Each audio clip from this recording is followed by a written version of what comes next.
Walking down the avenue where we used to play. The house on the corner is still the same today as it was when we were children, innocent as innocent can be.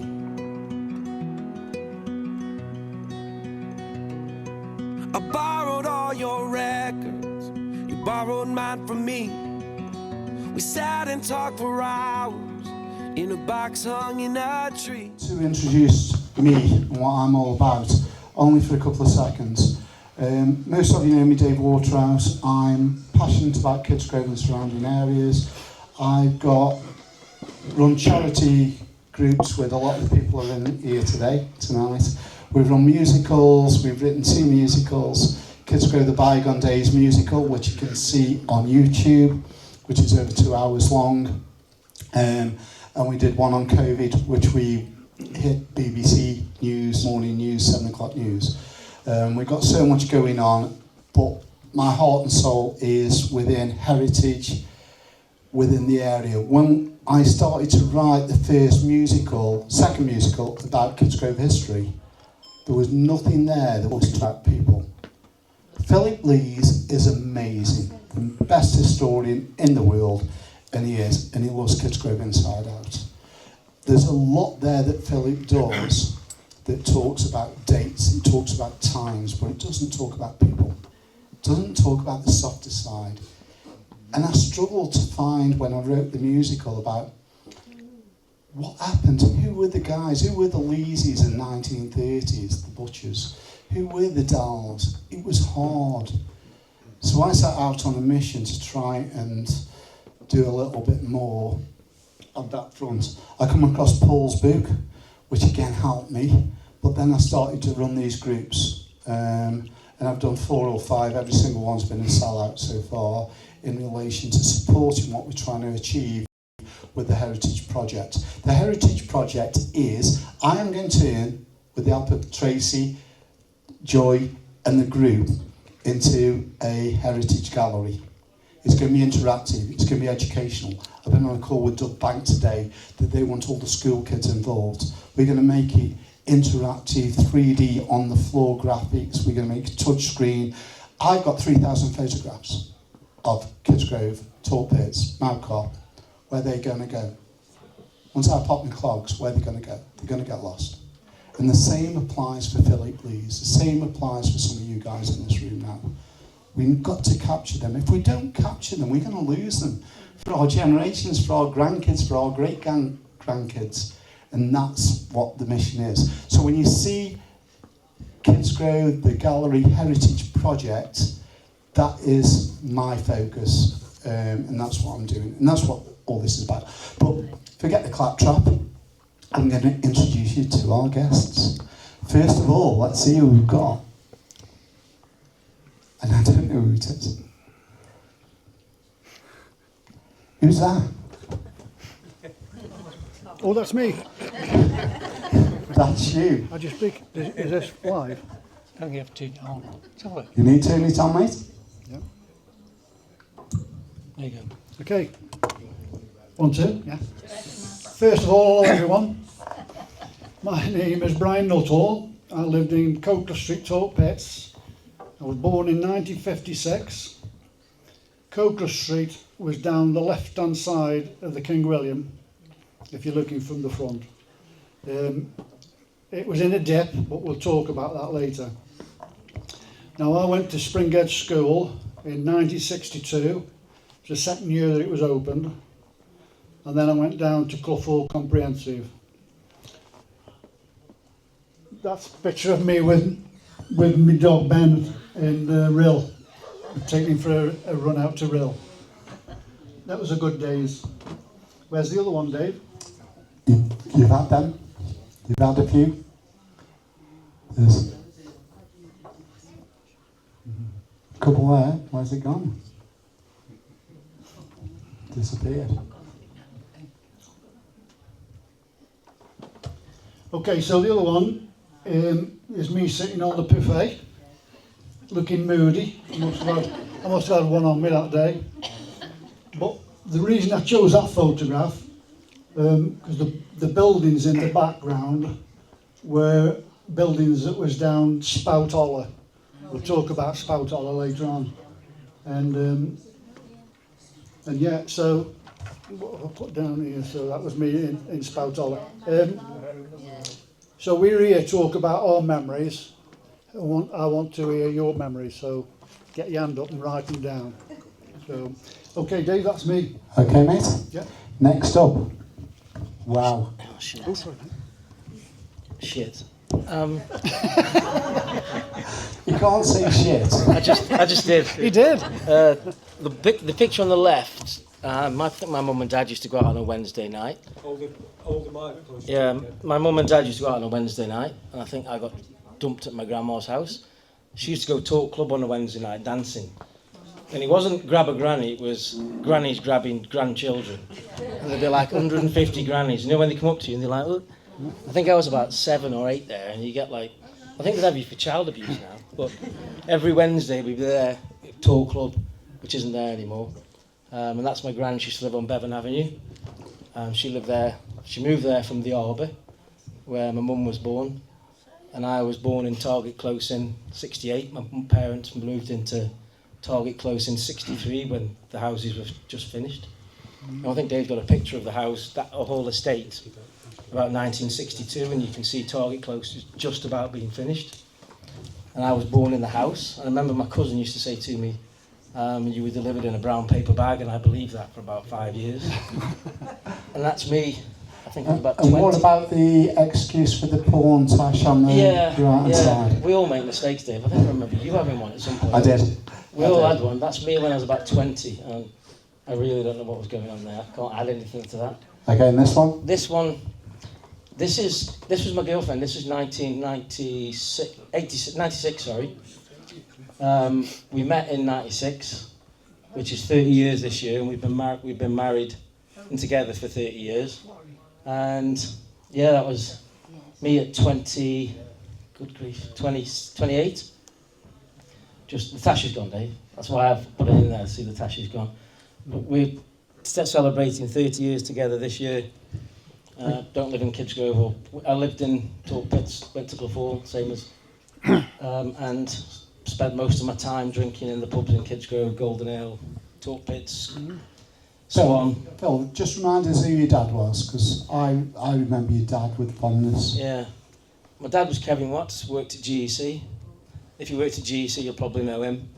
And if you went to the cricket club down on West Avenue, or at Kidsgrove Athletic, then you'll know him. There's some people here, I know people here tonight from Talke Pits, from Butt Lane White Star, from GEC, from all over the place. There's people that mostly know my dad from, I don't know, for 80 odd years, passed away 2 years ago. But yeah, he was a bit of a character around Talke Pits, Kidsgrove for a very long time. Excuse me, what's your mother's maiden name? Tench. Yes. Angela. Angela. Yeah. And my sister's called, Florrie.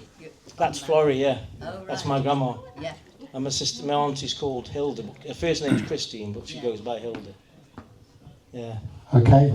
My mum's just coming out of hospital today. She's been in Haywood. She's got Alzheimer's. Okay, cheers, Phil. Okay, we'll move on to Mr. D.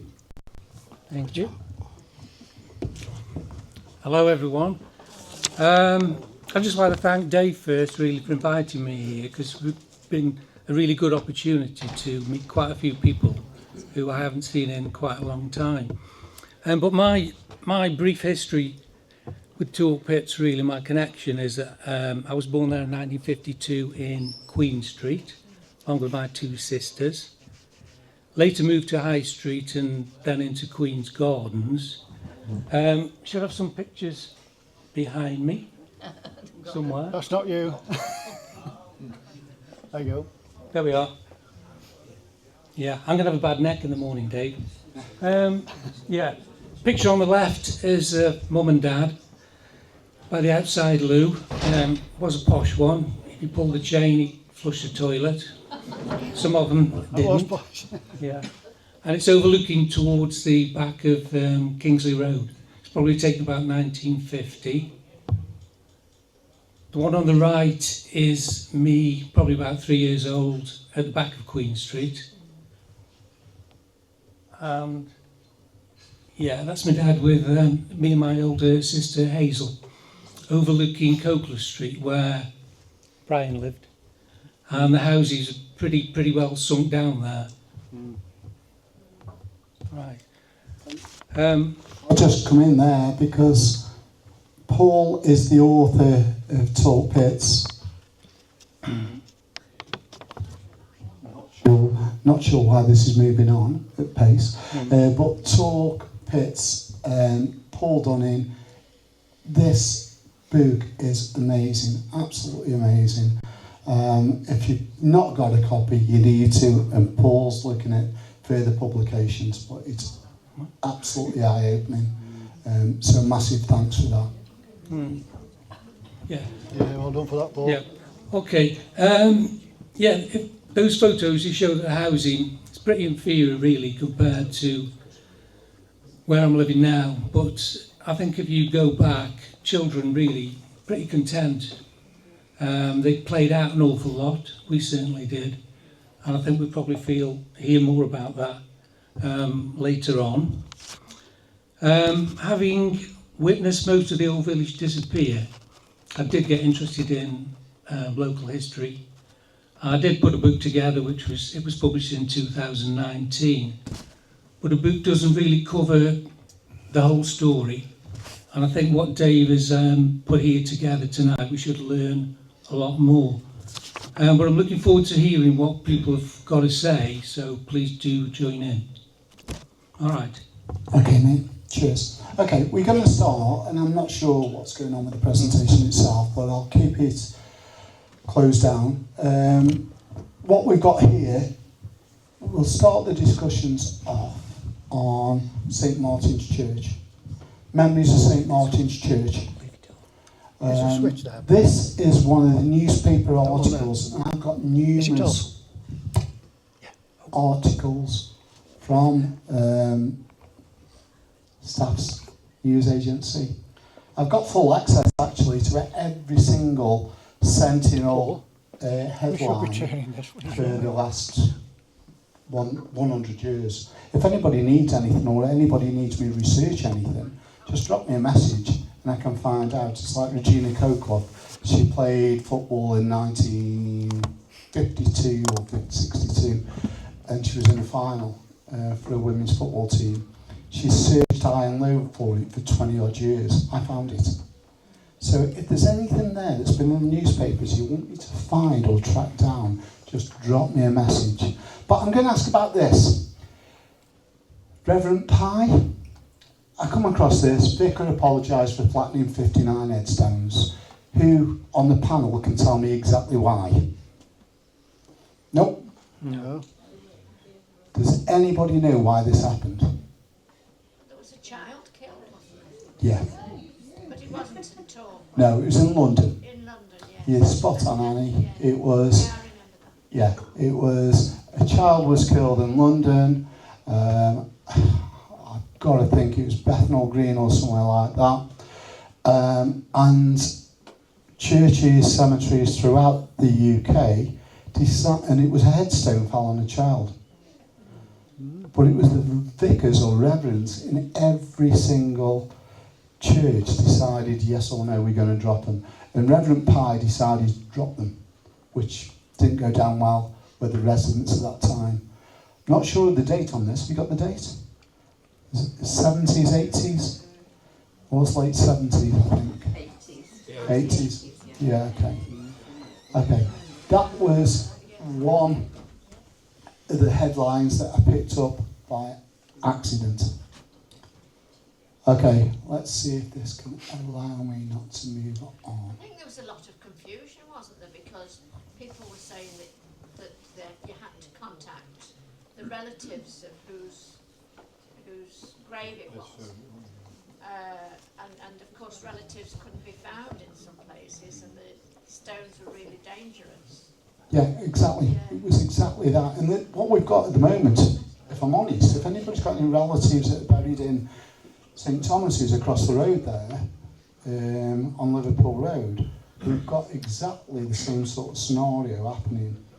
There are gravestones that they're looking at pushing over. There's orders gone in from Newcastle Borough Council to push them over. I'm trying to challenge it with a couple of residents of Woodlands, Woodside across the way.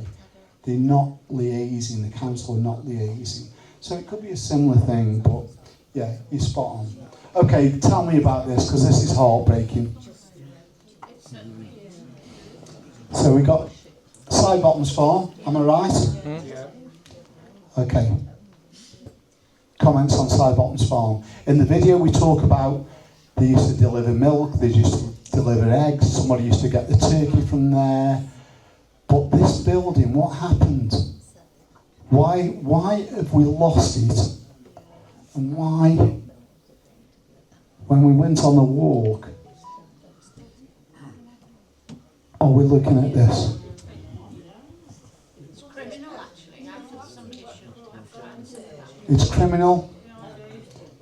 Okay, we've got somebody there. Yeah, from what I'd heard, and I suppose it was hearsay really, that somebody had gone in with bulldozers and things with nothing marked on them, they were completely plain, and just started knocking it down. It went down on a Saturday morning. It's on conserved land. Part of it's the actual shed, the milking shed's listed. Yeah, but the actual house, they thought about putting it on the list, but it's still conserved land and they didn't get permission and they should have done. So I think there's a bit of a hoo-ha with the council over it. Right, okay. That's as far as I know. Whether it's, I've got all my facts straight, I'm not sure. So I'm told the building on the left is listed. Yes, The barn is listed. it is. But, I always thought the farm was. but I always thought the farm was as well. Yeah, well, The lady was I did. I don't think it was. I did, but it's a shame Rita's not still here. Unfortunately, she died a few months back. I was speaking to one of the side bottom the other week. Hold on, Trace will come over. Got to be what you Here's Tracy. got to be careful what you say, because there was So Pete, there was a big argument in the family I Yeah, was no. talking to Alan Sidebottom, with not Rita Alan, and the just rest. Alan the other week, and he said that I asked him why he knocked it down, and he said, well, it wasn't listed. The house was not listed. The Yeah. barn is on the left-hand side, Yeah, but not the house. yeah. No, but it's still on conserved land. Still need permission to knock the house down. Is what, Paul? Still need permission to knock the house down. so You need permission, don't you? And obviously he's done it behind the no, they can't do anything about it now, as you quite rightly say. I think he's in a bit of trouble. I think the bottom line is, it is such a shame.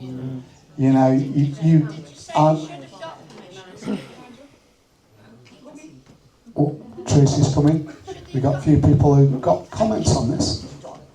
So just a quick one. When Rita. Don't be greedy. Got it? When Rita had to sell out the side bottoms, my grandmother was a side bottom and used to live there.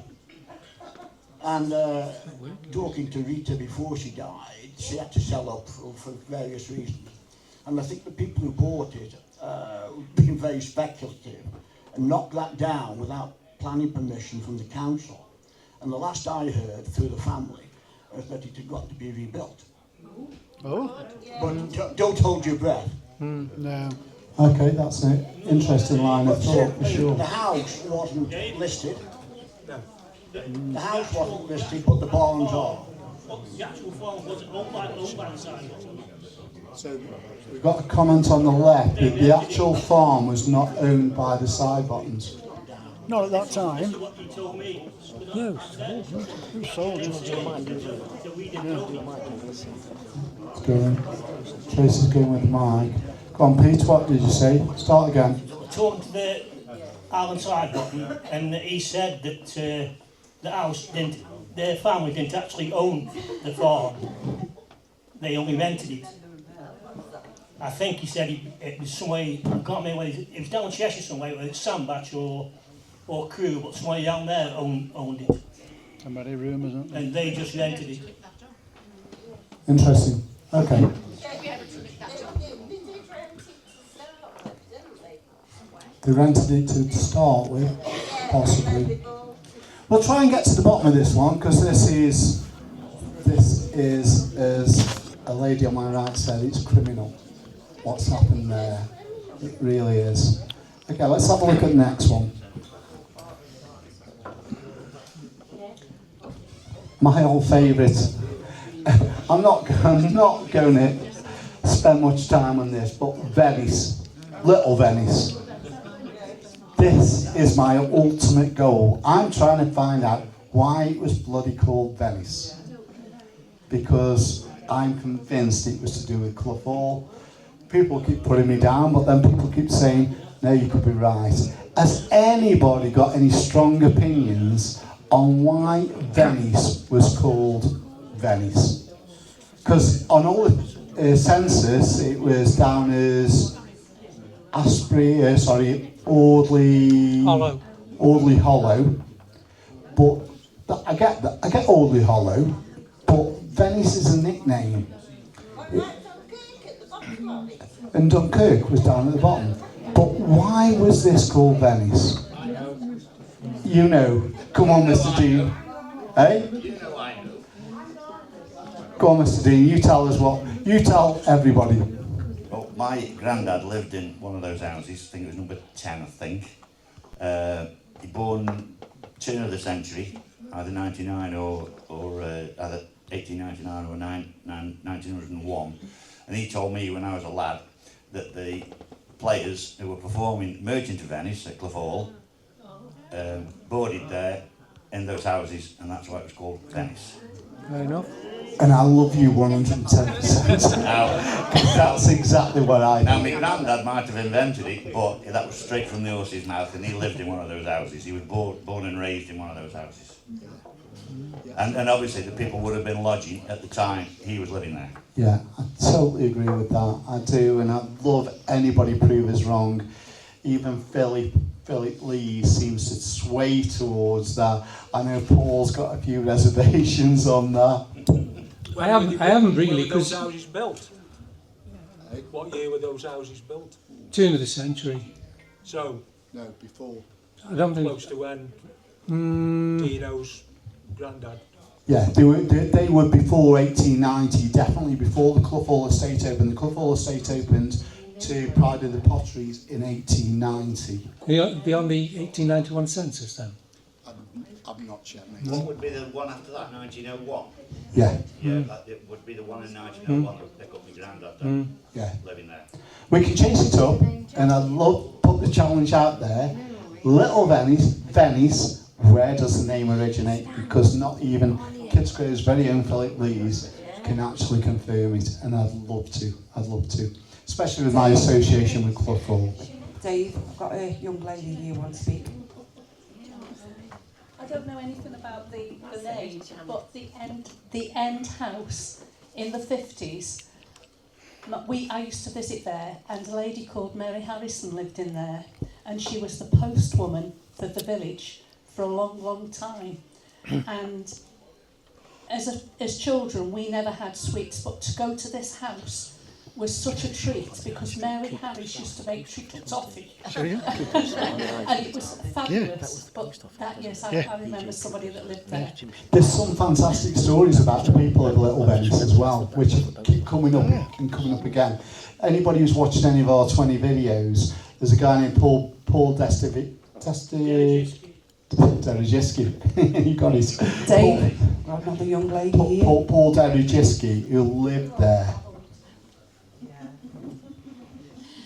Hi everybody. My grandma was Gracie Forrester, and she lived down Venice in the 30s, and she was known as the local, not legally, midwife, but she delivered dozens of babies. And when women were in labour, they used to come and shout, "Gracie, she started. Oh, get the towels then and ready." And then when people had died there, she also used to go and lay them out. Wow. Wow. What fantastic memories they are. Yeah, I was touching on Paul Derrigiski. Paul lives now it's on Australia or New Zealand? Yeah, Australia. Yeah, he's on kidsgrove posting pictures all the time. His allegiance, his romance about Little Vennies, about Talke Pits, is just unbelievable, and it is. And Big Flea, Deckerfowl, who can't be here tonight, he's not too well. They remain good friends, and we still talk. So he is also very, very keen on establishing why. Come on, Little Venice was so cold. Oh, here we go for the next one. Where's Annie? Yeah, we do. Okay. When we did the video, if you've watched the video, you'll have seen that we talked. We've got Annie over there. Why are you giving me daggers? Yeah, get the mic ready for Annie. Talke Pits sees Lady Godiva. This is Anne Barnett, 18-year-old, who got dragged into this. What was it? Was it village hall? Was it a wild dressing, or was it a... It was, my parents used to do things every year to raise money to build a village hall. My father started off running a youth club at Talke School. Every Friday night we all used to have to carry all this equipment, mobile thing to play the records and everything. But anyway, I was a first year student nurse, I think, there. And I'd got the day off, so I went home. And I got home and my father said, come on, I've got a horse here for you to ride. The young woman who was going to do it can't do it. So I had to quickly make a stupid, out of some material my mother got, make a stupid big bikini outfit. My father turned up with this wig and put me on this horse. And that was fine. Somebody walked with me round all the streets and everything and whatever. And then about 2 days later, got the Sentinel, and there was a great big picture in the middle of the Sentinel. And I was terrified. I thought, God, if the matron sees this, I might lose my job. I spent about 3 months in case she found it in the Sentinel, and I lost my job. No, I think that's a brilliant story. We did talk about it in the video. You said to me in the video, and I went away, and with the Sentinel archives that I've got access to, I found the photograph straight away. I also found it on the Sun, page 3, as well.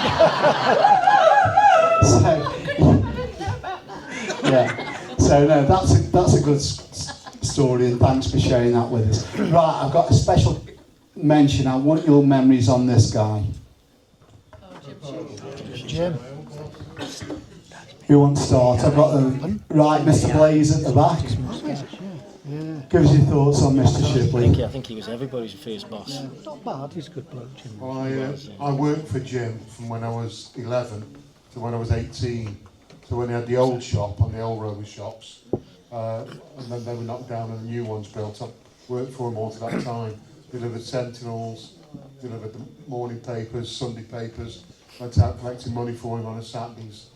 And to be fair, he was a good boss. He looked after his paper lads. I remember one time I went out to deliver the Sentinels, and after I delivered about 3 or 4 down Queen's Gardens, family who used to live in Queen's Gardens had a couple of collies, didn't they? Stanleys. One of them bit my arms. Yeah, I haven't forgotten that. So I had to go back to the shop, and when they wanted to come in at that time, down underneath the new shop was the garage where the papers were stored and everything. And I was down there with my trousers around my ankles with Jim putting bloody iodine on my backside on the bed. And he lived on the bottom of St Martin's Road. I mean, obviously everyone knows he was chairman of the governors at Springhead School for a long time. He was mayor for a period. But now I've got memories working for him. It was hard work, and my shoulders are still deformed from carrying the Sunday morning papers. But God knows, I can't remember. It was pennies. I mean, I started working for him just after decimalisation had come in. It was about 71, 72. Okay, yeah. I used to work for Jim. You worked for him as a paper boy? Yeah, did mornings. Mornings? Morning papers, Sentinels at night. And so work 6 days a week, 15 shilling. 75p. Wow. Made of money I was. The feeling I get is, when I've talked to people, I get there's a real feeling of respect for Mr. Shipley. Is that right? Yeah. Yeah? Yeah. He was the mayor. He was a town council mayor. I believe he was a borough council mayor. Newcastle mayor at one point. But yeah, I think he's, you tell me if I'm wrong, one of the nice guys of the village. Paid for the paper boys trip. Yeah. Blackpool. Yeah, paid for the paper boys trip to Blackpool. Yeah. Another thing is, in those days, I think we used to have about 50 Sentinels in your paper bag. When my son started doing his paper round, he only had 15. He wasn't allowed to carry more than 15. Health and safety. 4 to 5 in the morning. I remember. They had magazines as well, didn't they? Health and safety. On Sundays you had the Sunday papers as well, and they were even heavier. Okay, let's have a look at this next one, because there's lots and lots of comments on this next one. We've got two buildings here. We've got the one on the right and we've got the one on the left. Okay, some of these pictures have been done with AI. I've tried to enhance them, which may have taken away some of the originality from them. But most have come out really well. So we have got, somebody tell me the building on the right. Were they the barns? Do you want me to? Yeah. Were they the barns? Yeah. Go on, Brian. They were the barn. Yeah, just a minute. Yeah. Okay. Yeah. They switch on. Yeah, the big house on the right was Crown Bank House, which was originally the manager's house to the pit. Now I knew after that a guy called Reg Jarvis lived there, and Reg, he was quite an important man. He was a landowner and farmer. And, so hold on, Brian, a second. The one on the left was Jarvis's house. Sorry? It's on the right. It's on the left. That one there you're looking at? That's the left. On the right. No, that's the right. That's the big house, isn't it? Yeah, on the left. On the left as we're looking at it. The big white one. Yeah, but that's the one on the right. Is the garages and the buildings to it. Yeah. Yeah. So okay, the one on the left then. Yeah. So we need to know what this one was here. Yeah, that was part of it. That was his garages and workshops, and above it were pigeon lofts. I can remember pigeons being in there. But that was all one. That was one place. Yeah. There was a piggery there. There was a piggery there. So Jarvis's house itself. So that was Reg Jarvis's, and Reg had a son named Freddie. Yeah. Now I can remember Freddie. Freddie was he was a well-built lad. He was a proper farmer's lad. And Freddie used to drive around Talke Pits in a Land Rover, packed with sacks of potatoes, and his front wheels used to be off the ground. It was that, you know. But sadly, Freddie committed suicide in that house.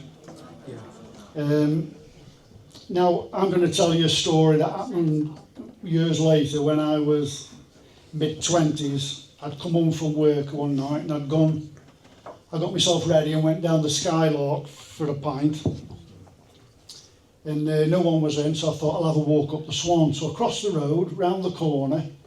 Now, if you go past that house today, you'll see a wrought iron gate on the side. I don't know, anybody ever noticed it? It's still there now. I come past the other day and it's chained up. It's got a lock on it, you know. But anyway, this night, nobody was down the Skylark, so I thought I'll go have a walk up the Swan.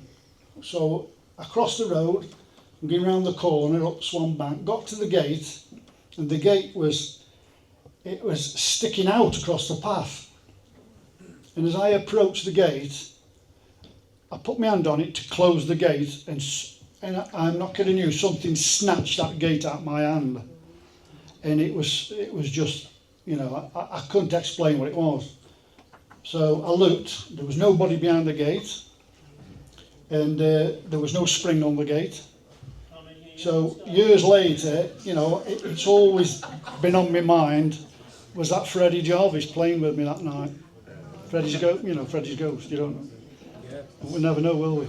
It's interesting because I've heard several stories about ghost stories on this. Big Flea, Decker Fowle, said exactly the same. Cliff, had you got an experience with this as well? Cliff? Yeah. Go to Cliff, then we'll go to Annie. Hi everyone. Yeah, I used to take papers for Jim Shipley, and that was part of my run. And I never delivered the paper to the door. It got shoved into the wrought iron gate because it was haunted. So I never actually delivered the papers to that house. But don't tell Jim Shipley that, will you? Annie, have you got a few comments on this? It's only a query. You know the brick house at the back? Is it directly at the back? Yeah. Because Yeah. I remember as a child, you know, earlier on you showed the drive that goes Yeah. round to Otter's, the new houses up there. Yeah. And there's two large gateposts. Yes. That was the lodge, Well, wasn't it? just there, just on the left of those gateposts was a fairly large brick building, which was like, I always thought it was the gatekeeper's house. So, because we've had conversations on this before in relation to the gatekeeper's house, the lodge. Yes. The lodge. Yeah. Is that not the lodge? No, that's not the lodge. That further up, because from here it's... Yeah. I can't tell whether Lodge it's was further directly down, wasn't behind it? or a bit further this way. So we determined that the lodge was further down the path, Yeah. closer to Yeah. the two pillars. Yeah, the pillars, yeah. Okay, and the lodge that was owned by, well, I know the Tams. The Tams lived in there.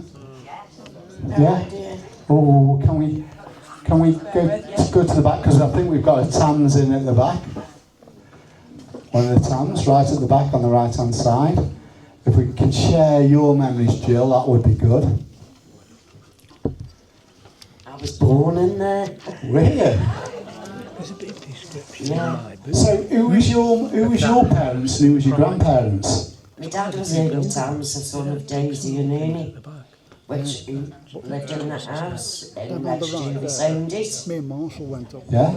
And we were in that house and that. Wow. And there was Wow. above was the pigeon loft.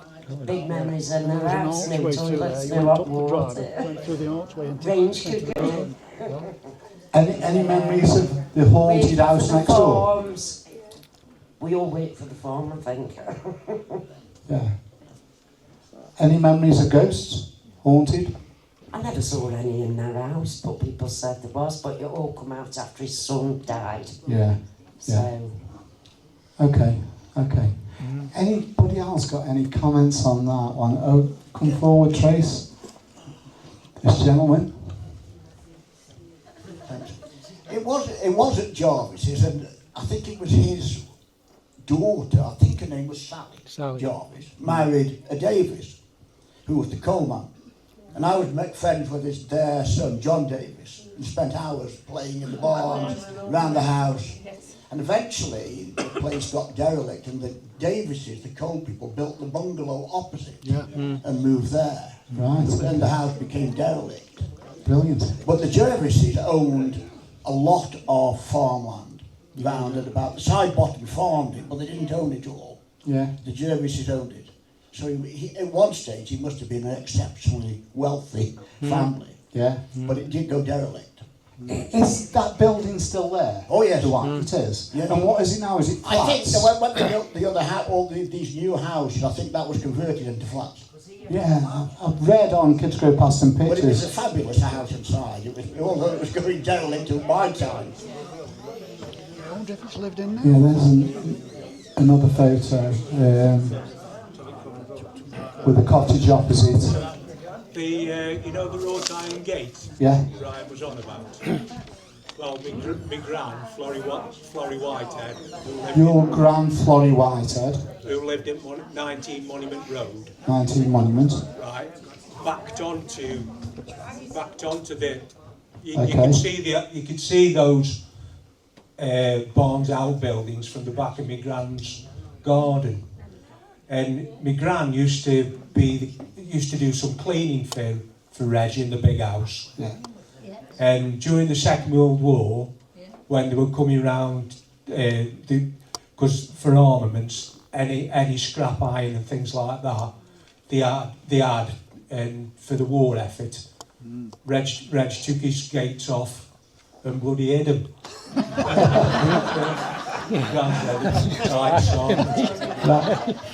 Do you know from a mining perspective, and I'm probably looking at Mark at the back there, who was the first colliery manager to be in here?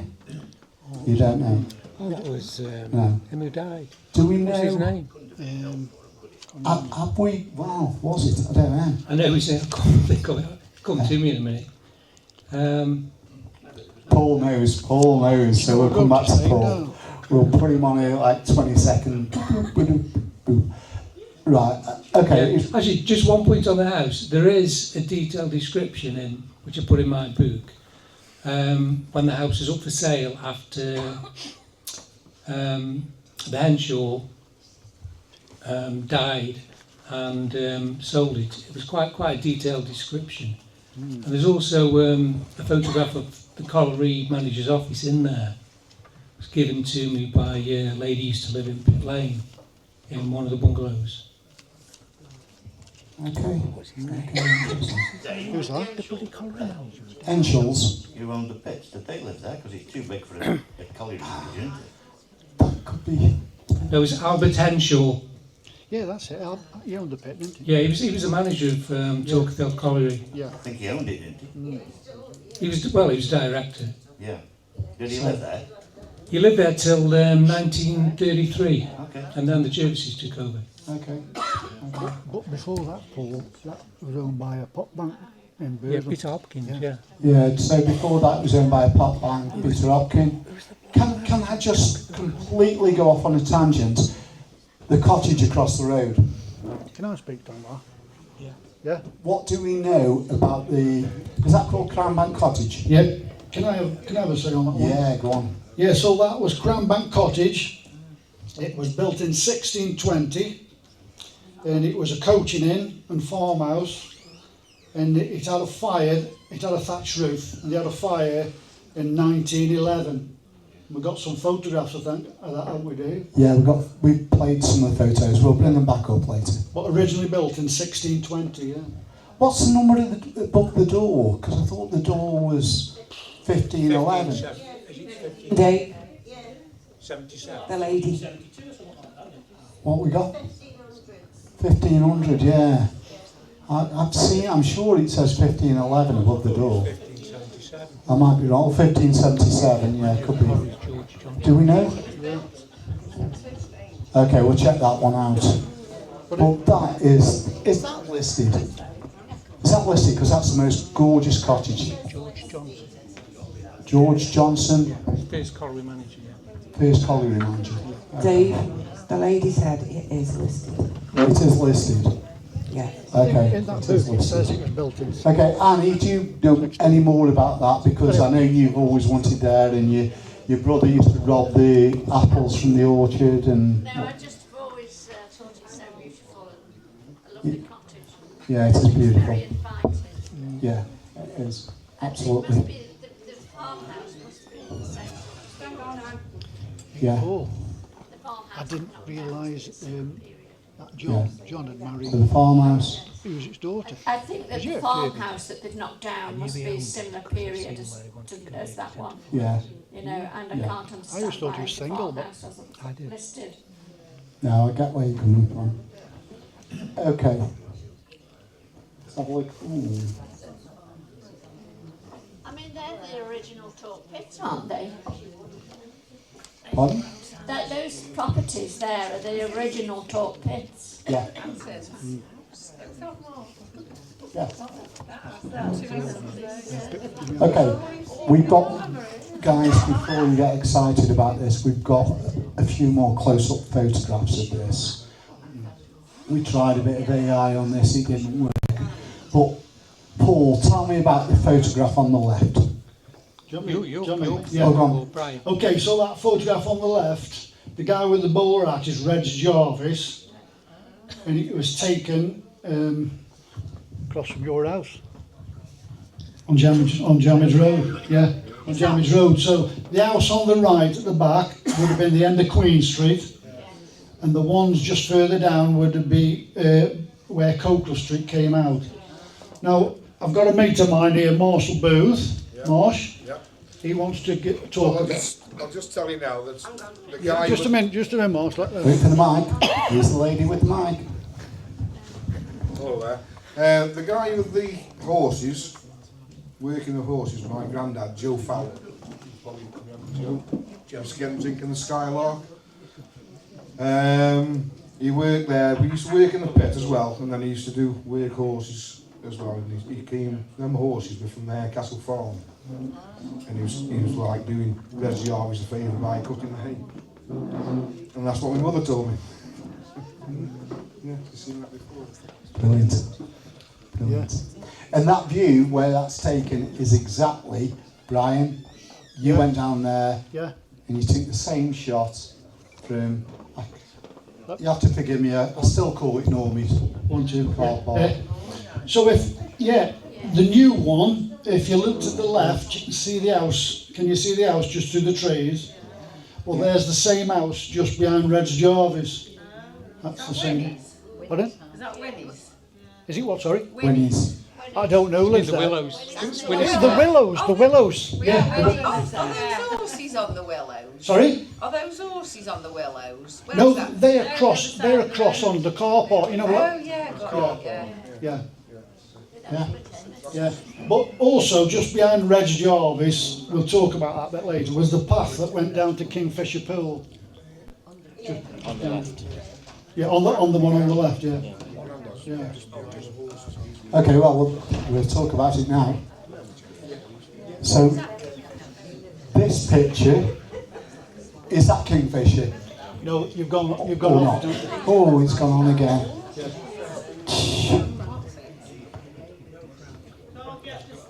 You can't get the stuff, you're right.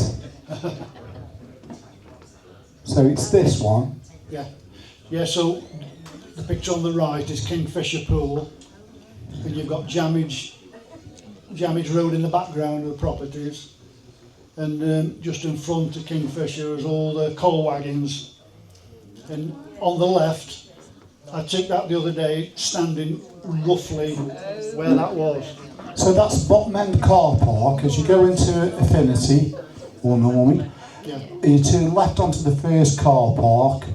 I'm right in thinking. Yeah, just as you're coming on. Yeah. First left, and you've gone to the bottom and you've taken that photograph, and that's where Kingfisher was. Yeah. Where them cars are, roughly. Okay. Because you can see the houses, can't you, in the background of Jamage Road. You know? Yeah. It's on the corner of King Street. Because when we were kids, right, when we come out of Coakley Street, you just had to go across in between the cobbler's hut and there was an old air raid shelter, wasn't there? Yeah. And you walk in between them to the path, and then it was straight down the dip. Yeah. And it brought you out to the left of where the picture where Kingfisher is. Yeah. So the path down the side of the field. Can I just say, Jeff, you remember that air raid shelter? Yeah. There was a square hole and we used to go down in it. Yeah. Paul, you tell him what it was. I thought it was an air raid shelter. Yeah, I'm not really sure if it was an air raid shelter or it was the base It was the club, of the wasn't old social clubs that came in the 1930s. Yeah, yeah. So But it had got like it was concrete, That's it. but you could actually go underneath it. Yeah. Yeah, I can remember that. It was like a cellar, Jeff, wasn't it? Like a concrete bunker, wasn't it? But yeah, we've looked on the map and it said it was a club. We called it the air raid shelter, but I don't think I it think was. when they had a football match on that field. Yeah. That's now the car Yeah, we park. play football on there, don't we? Yeah. That car park there, bit higher up, top of that car park, used Yeah. to be the football pitch. It did, yeah. Bending in three, you know, the legs. Yeah. It wasn't flat, it was like that. Yeah. And they used to change in that hut, the footballers. Did they? You mentioned that when I we believe did so. the walk, yeah. You mentioned that one. Okay, let's have a look at the next one. Yeah, that's taken early, isn't it? That isn't how we. Okay, so here again, Brian, a photograph taken from the top left-hand corner, the affinity or whatever you want to call it, Normid, looking down, and that's how it is now, that's how it was. In the distance on the left-hand side, we can see Venice. Is that right? Yeah. Yeah. So we can get a feel for the scale of how things have changed there, which is unbelievable. Closed 1928. Anything to add on that, Brian? Closed in 1928. Pardon? Closed in 1928. Yeah, like Paul was just saying, that it closed in 1928, the mine. But if you look at the top, you can just see the offices on the right-hand side. Yeah. Freddie Jarvis, who committed suicide, he converted them into properties. So later on in life, they were cottages, weren't they? Down Pit Lane. Yeah. Right, okay. And just out of sight, you can't see it now, but just out of sight is where Kingfisher Pool was, just on the right at this bottom. Okay, we got some visuals from the 1930s right through to the 1980s, 89, we'll bring up, which will show exactly what we're talking about in relation to the development. Okay, I love this picture. Who's going to tell me about this? Paul? You can do it. Yeah. I can say about this picture, down in the bottom on the right hand side was called the Black Rocks. Yeah. Now I think this was taken maybe at the monument because we're looking down on it. In the foreground here, that was Jamage Main Colliery. You can see the wood on the left hand side, that was Finney Wood where we used to play. We climbed up the Black Rocks, didn't we, Jack? Yeah. And then over in the distance is where Affinity is now that we've just been looking at. When you say Finney Wood, is that Parrott's Grumble? Exactly, yeah. Okay. Yeah, we knew it as Finney Wood, but I think it was called Parrott's Grumble years ago, wasn't it? And this main road by the heap, that's the A500? Exactly, yeah, that's the new A500. 1960. Okay, so that's his look across. 1964. The bottom is to the right of Black Rock. There used to be a railway. Go on, what we got, please? The train track came over. That's Parallel to the A500. 1964. Was the D road open? So that's post 1964. Yeah. So that's post 1964 because that's when the D road opened. Okay. Anybody with memories of that? Anybody wonder?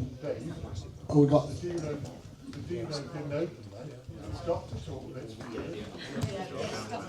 Paul. So the D road stopped at Talke Pits in 1964. Yeah, it did. When it first opened, 1964, it was just from Talke down to the M6. Yeah. I don't think it went to Etruria till 1972. We have put on those Talke dates. But it was one of the best roads to actually learn to drive on because there was actually no traffic on it. There was actually nothing on the D road when it opened. Okay, let's move on. Okay, housing ceremony. Got a couple of these. The building of the estates. These were just snapshots. I can't see the year on that on the top corner? 1939. So we know they began in the 30s. Is that right, Paul? Yeah, I think this was 1939. I think the first phase of the council houses was 60 houses, which is basically start of Monument Road, dashing off Crownbank Crescent. And then the building stopped during the war, and that started again in 1945. Okay. When I've been doing all my research, I keep coming across Talke Pits, P-I-T-T-S. It was on that photograph, so that's 1939.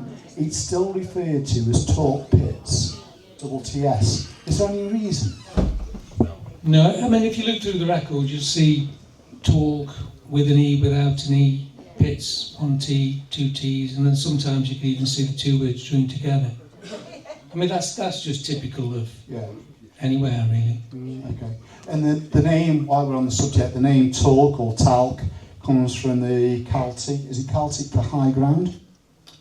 TALC is, yeah. I mean, which was talk, that was Doomsday 1086, really. Okay. So we've got these photos here. We'll have a look through the decades a little bit later on.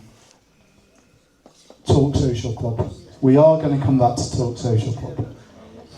I do want to go in a bit more depth on Talk Social Club. I want to get your feelings on Talk Social Club, your memories on Talk Social Club.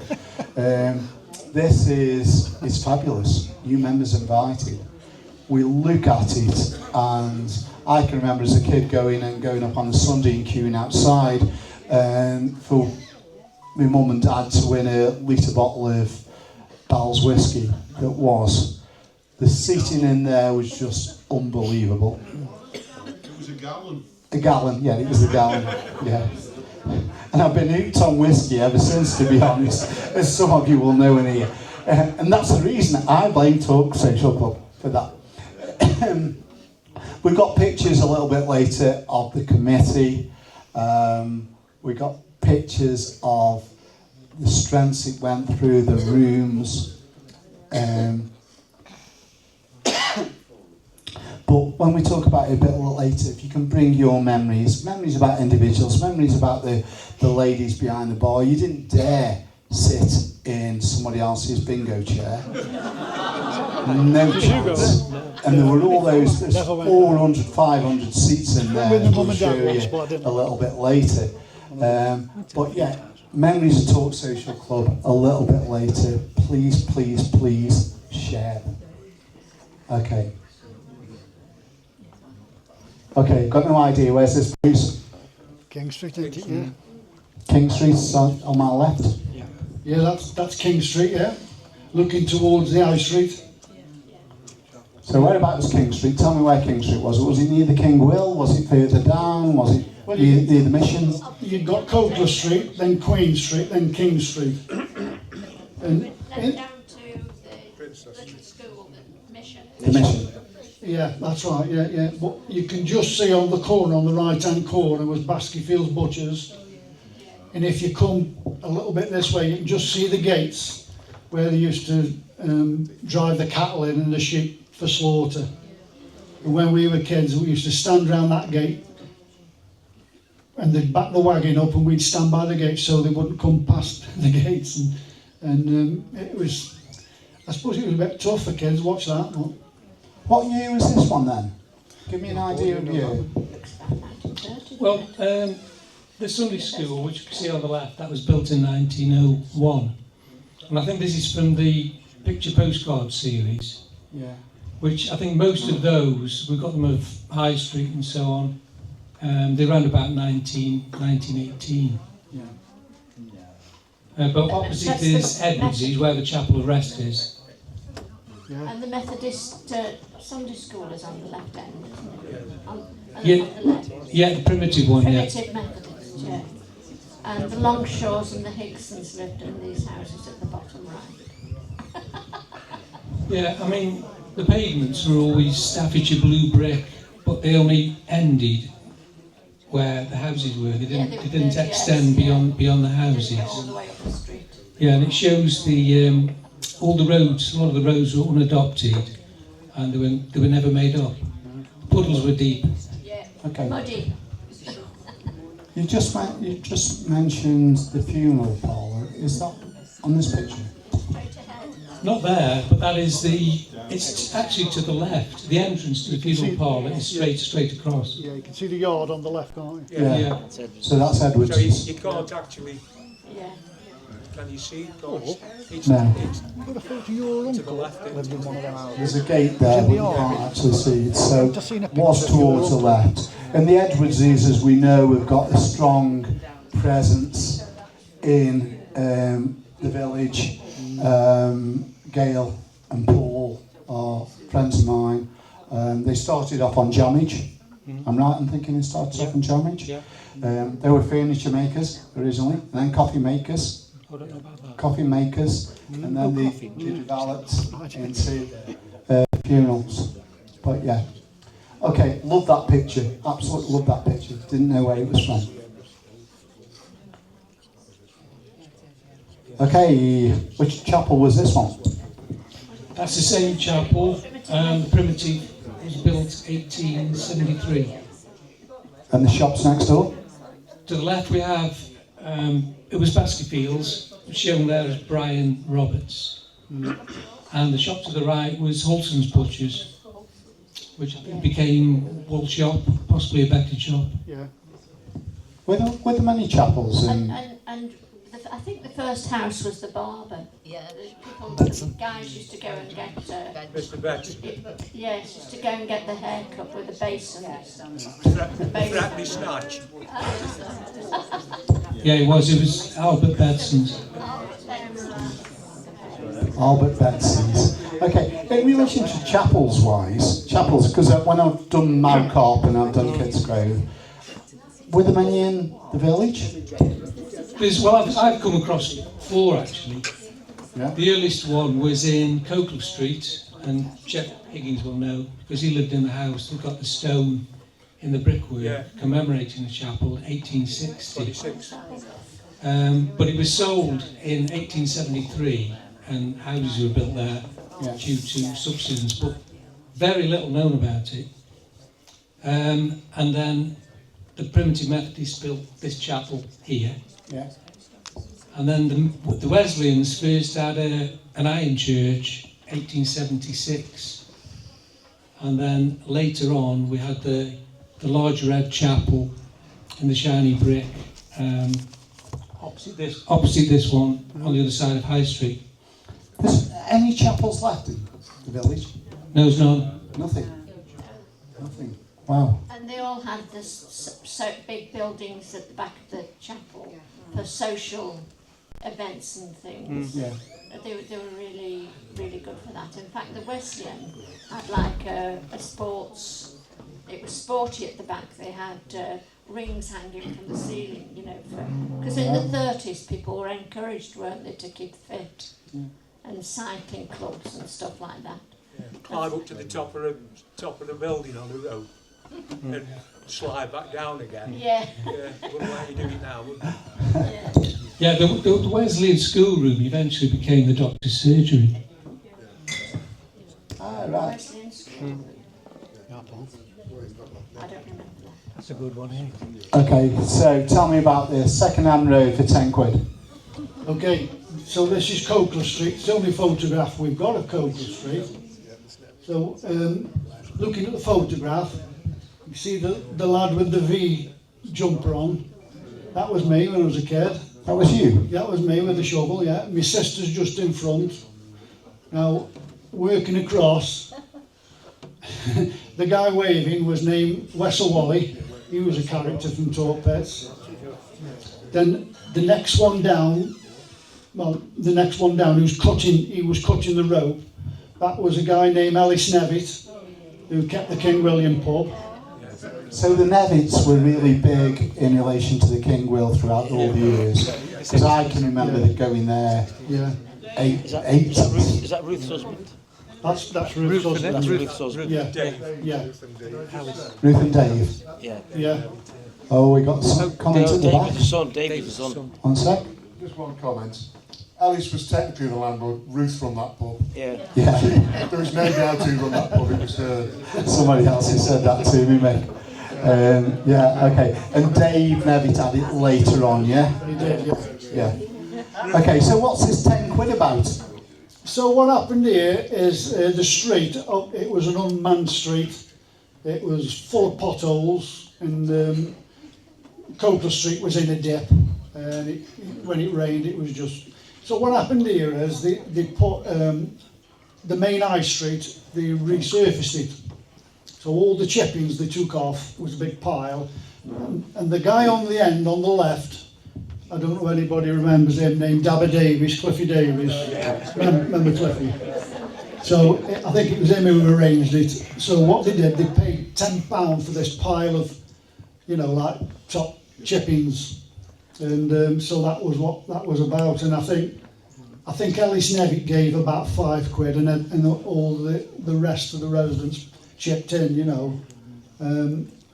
But Cliffy Davies on the right, he was a character. Cliffy was. He lived 2 doors down from us, and he had a duck named Donald. Yeah, and he invited me and my sister one day to Donald Duck's birthday party, and we sat round the table, and the Donald, he had a chair, and there was a cake for it. It was just crazy. But another tale, I'll be quick about Cliffy. He used to like telling tales. And he told us one day, as kids, he told us that in one year he went out to buy a turkey for Christmas. And the only one they got left was as big as an ostrich. So he bought it, and he got it home, and he couldn't put it in the oven. So he took it to Embry's, the bakery, and they couldn't get it in their oven. So he eventually got it cooked at the crematorium. I can actually believe that. I can't actually. So, but he was a character, Cliffy was. What a nice man, a really nice man. Okay. Okay, we've had a look at that. Yeah. Okay, yeah, remember this. Trade fair, 21st of September, Talke Pits Village Hall. It's got to be around about the, I would have thought, 70s. Anybody got any ideas? Pam's on there, isn't she? Where? Anybody on On the here? right. Where? On the right with the T on there. Just been told my wife's on there. Isn't it? Your wife? Yeah, just been told my wife's on there, yes. So which, Middle row, second from the right. okay. Pam? Where's Pam? Pam, you're on there. So we've got to be talking 90s for this one. Isn't it? No, that's been complimentary. 20s. Christine, is that Pam? You spoilt it now. So, Talke Pits Village Hall, art, chats, trade fair, 21st September. And we've got a lady that's on it. Okay. Tell me where this is. I'll tell you where that is. That's across from the Talk Club, isn't it? Talk Club car park. Yeah. Okay, we're going to come back to Talk Club car park, but let's just have a look at the original Talk Club. Everybody remember where the original Talk Club was? Opposite. It's exactly opposite. And you can just see it in the far left-hand corner on this. That building on the left-hand side is the old Talk Club before it moved across. I don't know what year that is. Can anybody remember going in there? Brian? No. I can remember. Paul? I can remember. No, I can remember the building. But Yeah. I do know the records for that start 1921. 1921. Yeah, the minute's still there at Stanford. So the club itself was directly across the road prior to moving to the location it stood on for many a good year. What year did the new club open? Mid-60s. I've got 65 in my head, but I might be wrong. Brian will have a look. One of the original committees here, I posted this before on Kidsgrove Past and Pictures, loads of people have commented. loads of people have named the majority of those guys. Has anyone? Dave, Yeah? young lady here, she's just spotted her father. Which one? One in any times. Second row. Third row. It's second row up from the bottom. Yeah. Third one, and that was my dad. There? From there.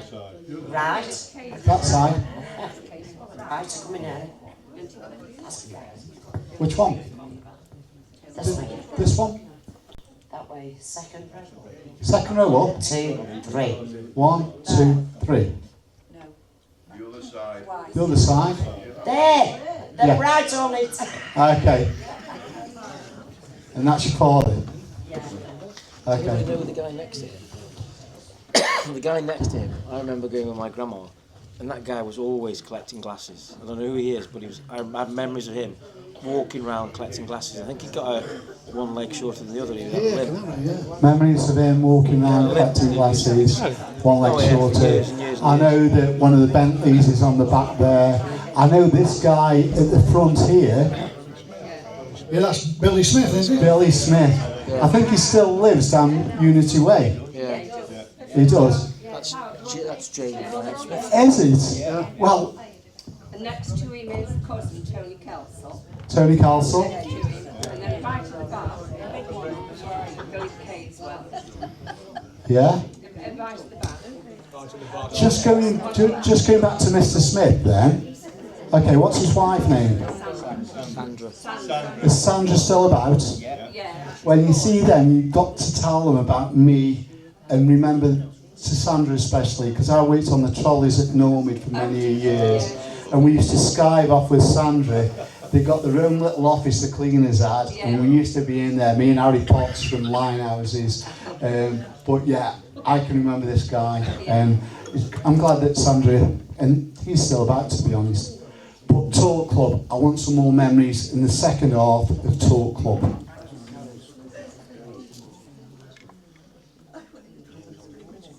Oh, the Skylark. I'm probably going to save the Skylark to the second half. We normally break about quarter to 15 minutes. We'll save the Skylark. When we come back, I want it to be more social. I want it to be remembering some of the boozers, the talk clubs, your social life, the people that meant most to you. We'll talk about Ernie Ball, if you've got memories. We'll talk about Miss Wrigley. We'll talk about Miss Wrigley's dogs. We'll talk about any individuals you think need a mention. Dr. Derbit is on the list. Dr. Derbit is on the list. Yeah, we'll mention Dr. Derbit. I've got a few photos of Dr. Derbit as well. But what we'll do for now, up until 9 o'clock, we will have fill your glasses, share some memories, and then we'll get ready for the last 50 minutes, 1 hour. Okay.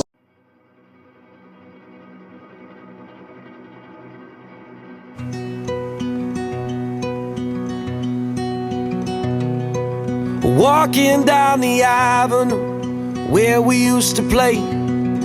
The house on the corner is still the same today as it was when we were children, innocent as innocent can be.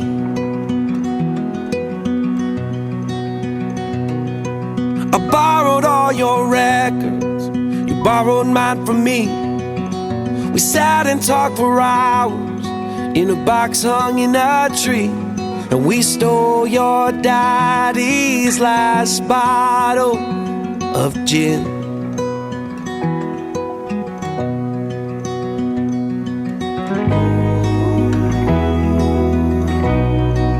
Those were the times, those were the ways. So take me back to the good old days.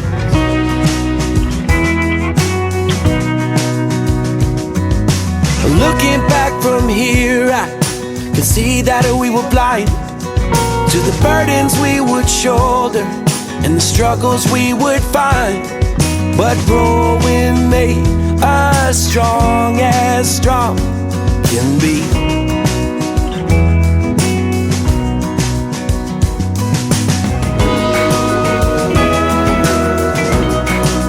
Those were the times